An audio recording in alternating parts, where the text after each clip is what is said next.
क्या अमेरिका को मूंछों से एलर्जी है? वो मूंछें जो ताव में हो, जो बगावत का सिंबल बन जाए, जो कैमरे पर दिखें तो ताकत और विद्रोह दोनों नजर आए।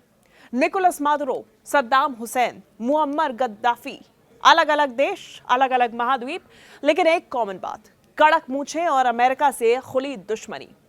नमस्कार, मैं हूं शिवांगी द्विवेदी आपके साथ, और आज इस वीडियो में बात करेंगे कि क्यों कहा जाने लगा है कि ये सिर्फ पॉलिटिक्स नहीं, मूंछों की लड़ाई भी है, और कैसे इन नेताओं की मूंछें उनके व्यक्तित्व, उनकी पॉलिटिक्स और अमेरिका से उनकी टक्कर का प्रतीक बन गई।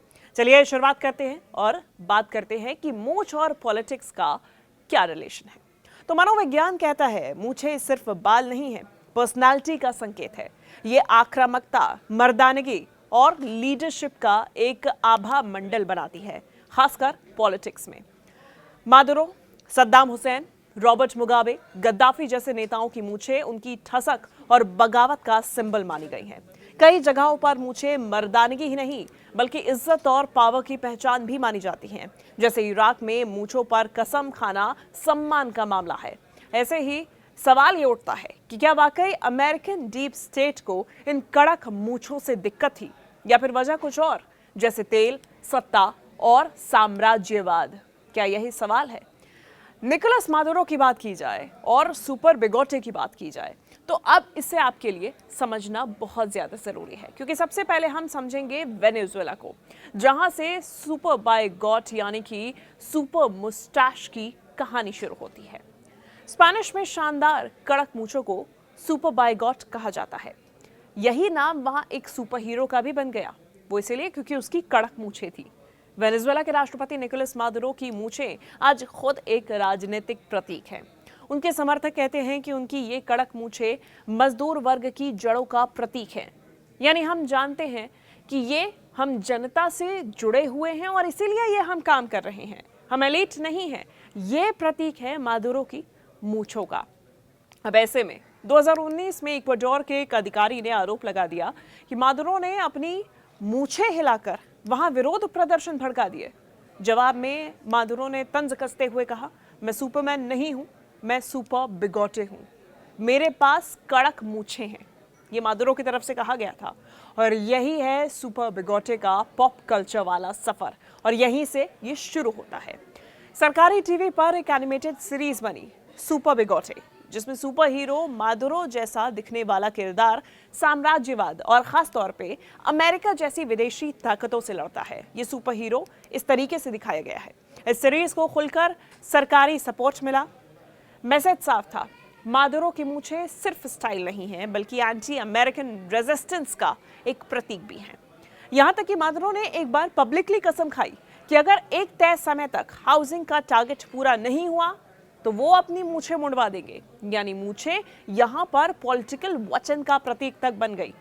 इसके बाद अमेरिका बनाम वेनेजुएला आया, तेल और तख्ता पलट की तस्वीर आई। अब बात सिर्फ मूंछों की नहीं, उसके पीछे के पावर गेम की भी है। आप समझिए, अमेरिका और वेनेजुएला का संघर्ष कोई नया नहीं है, ये यूगो चावेज के दौर से चला आ रहा है। अब उन्होंने तेल उद्योग का राष्ट्रीयकरण शुरू किया, जिसके बाद अमेरिकी कंपनीज जैसे कि शेवरॉन को बाहर कर दिया गया, वेनेजुएला से कंप्लीटली ब्लॉक कर दिया गया। जवाब में वॉशिंगटन की तरफ से आर्थिक प्रतिबंधों को मानी दी गई, और इसके बाद में आर्थिक प्रतिबंधों की, जैसे आप कह सकते हैं कि बारिश ही कर दी गई। अमेरिका वेनेजुएला के तेल को हमेशा अपने प्रभाव क्षेत्र के रिसोर्स बेस की तरह देखता रहा है। 2025 में जब डोनाल्ड ट्रंप एक बार फिर से सत्ता में आए तो उनका एक बड़ा एजेंडा था, मादुरो को सत्ता से हटाना, वेनेजुएला से बाहर करना। अब ट्रंप प्रशासन ने मादुरो पर ड्रग्स तस्करी के आरोप लगाए और रजीम चेंज की पूरी कोशिशें की और इसको तेज कर दिया। आखिरकार ये संघर्ष वहां तक पहुंचा जहां मादुरो को अपने खात्मे की तस्वीर दिखने लगी। मादुरो का चैप्टर एंड करने की कोशिशों को वेनेजुएला की राजनीति और अमेरिकी हस्तक्षेप का क्लाइमैक्स भी माना गया। अब यहाँ मूंछें एक सिंबल थी, एक ऐसे नेता की जो अमेरिकी दबाव के आगे झुकने को तैयार नहीं दिखना चाहता था। इसके बाद क्या हुआ? सद्दाम हुसैन की बात आई, स्टालिन स्टाइल मूंछें और इराक युद्ध की बात आई, और इसे एक एग्जाम्पल के तौर पर पेश किया गया। क्योंकि हम चलते हैं मध्य पूर्व को इराक को और इसकी बात करके समझते हैं कि किस तरीके से अमेरिका मूंछों से दुश्मनी लेता है। सद्दाम हुसैन की घनी काली स्टालिन स्टाइल मूंछें उनके व्यक्तित्व की आइकॉनिक पहचान बन चुकी थी। मध्य पूर्वी कल्चर में मूंछें मर्दानगी, सम्मान और परिपक्वता यानी कि मैच्योरिटी दिखाती है। इराक में मूंछों पर कसम खाना इज्जत की बात मानी जाती है, यानी कि मूंछें यहाँ पर इमोशनल और कल्चरल दोनों ही लेवल पर जुड़ी हुई हैं। लेकिन सद्दाम की कहानी सिर्फ मूंछों से नहीं, अमेरिकी साम्राज्यवाद से भी जुड़ी हुई है। 1980 के दशक में ईरान इराक युद्ध के दौरान अमेरिका ने खुद सद्दाम को हथियार और सपोर्ट दिया, लेकिन 1990 में कुवैत पर कब्जे के बाद गेम पलट गया, क्योंकि कुवैत का जो तेल था वो अमेरिका के लिए स्ट्रैटेजिकली बेहद अहम था, महत्वपूर्ण था। 2003 में जॉर्ज डब्ल्यू बुश ने वेपन्स ऑफ मास डिस्ट्रक्शन यानी कि WMDs का बहाना बनाकर इराक पर हमला कर दिया। बाद में ये दावे झूठे साबित हुए, लेकिन तब तक इराक में सत्ता बदल चुकी थी और सद्दाम को पकड़कर इराकी कोर्ट में फांसी की सजा दिलवा दी गई थी। इसके बाद क्या हुआ? आलोचकों का तर्क है कि असल मकसद इराक के विशाल तेल भंडार पर कंट्रोल था, जो एक्सॉन मोबिल और BP जैसी कंपनीज के लिए बेहद आकर्षक थे। पेंटागन के दस्तावेज बताते हैं कि युद्ध के बाद इराक के कई तेल क्षेत्र अमेरिकी और ब्रिटिश कंपनीज के हाथ लगे, जिसके बाद नतीजा क्या निकला? इराक अराजकता में धकेल दिया गया, लाखों इराकी मारे गए, अमेरिका को सस्ते तेल और क्षेत्रीय प्रभुत्व का मौका मिल गया। सद्दाम की घनी मूंछें यहाँ पर एक ऐसे शासक का चेहरा बनती हैं जो कभी अमेरिका का पार्टनर था और बाद में उसी साम्राज्यवादी प्रोजेक्ट का शिकार बन गया। अब चलिए बात करते हैं मुअम्मर गद्दाफी की, विद्रोही मूंछ और फेल्ड स्टेट की। बात कर रहे हैं हम लीबिया की, जहां मुअम्मर गद्दाफी ने दशकों तक राज किया। वो पहले क्रांतिकारी थे, फिर तानाशाह कहलाए और उनकी पतली सी मूंछ भी उनके विद्रोही व्यक्तित्व की पहचान बन गई। गद्दाफी बेडॉइन स्टाइल के कपड़े, रंग बिरंगे रोब्स और महिला बॉडीगार्ड्स के बीच नजर आते थे। तेल की कमाई से उन्होंने लीबिया को विकसित भी किया, लेकिन साथ ही खुद को पश्चिमी साम्राज्यवाद के खिलाफ लड़ने वाले चेहरे के रूप में भी प्रोजेक्ट किया।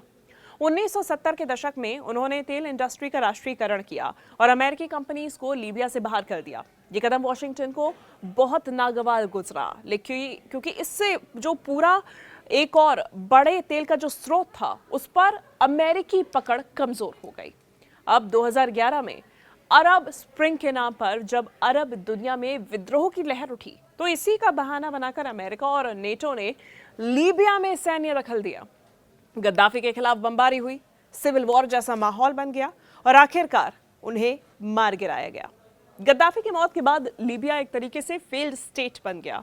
देश में स्थिर सरकार नहीं रही, मिलिशिया और वॉरलॉर्ड्स का कब्जा हो गया, लगातार हिंसा देखी गई और सत्ता टुकड़ों में बढ़ गई।